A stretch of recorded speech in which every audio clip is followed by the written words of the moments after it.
তো বন্ধুরা আমরা এখন আছি কর্ণাটকের নানগালি গ্রামেতে। আমরা এখন আছি আর সময় বলছে ঘড়িতে এখন বাজে প্রায় 7:30 বেশি হতে চলেছে। আর আমাদের বাস এখানে দাঁড়িয়েছে, দেখা পাচ্ছেন। মোটামুটি এখানে আমাদের আজকে রাতের খাওয়া দাওয়া হবে। তো চলুন বন্ধুরা, এখানে আমরা একটা হনুমান মন্দিরেতে আছি, তো সেটা একটু দেখাচ্ছি। দেখুন, তো দেখুন বন্ধুরা, এই চারিদিকে হনুমান মন্দির দেখাই পাচ্ছে। এটা মেন হচ্ছে হনুমানজির মূর্তি রয়েছে এখানে।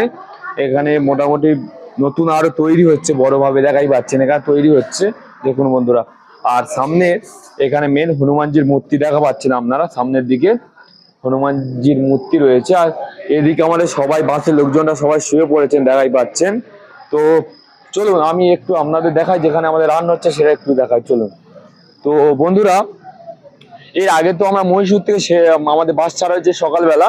তো আমরা ব্যাঙ্গালোর টাউন পার করলাম, তারপরে গাড়ি চলছে, তারপর আমরা কর্ণাটকের আরটিও ওখানে এন্ট্রি দেওয়ার পর তারপর এখন আমরা আছি মোটামুটি আর কিছুটা দূর গেলে আমাদের কর্ণাটক বর্ডার পার করে আমরা চলে যাব অন্ধ্রপ্রদেশের মধ্যে প্রবেশ করব। তো মোটামুটি এখানে আমাদের রান্না হচ্ছে, দেখা পাচ্ছেন আপনারা। আর হ্যাঁ বন্ধুরা, এখানে এটা হনুমান মন্দির বড়ই। আর সামনে কি এখানেকার যে ব্যাপারটি রয়েছে, যে আপনারা যদি 5 টাকার কয়েন এই ভিতরে দেন তাহলে 20 লিটার জল পড়বে, ঠিক আছে, বুঝতে পারছেন।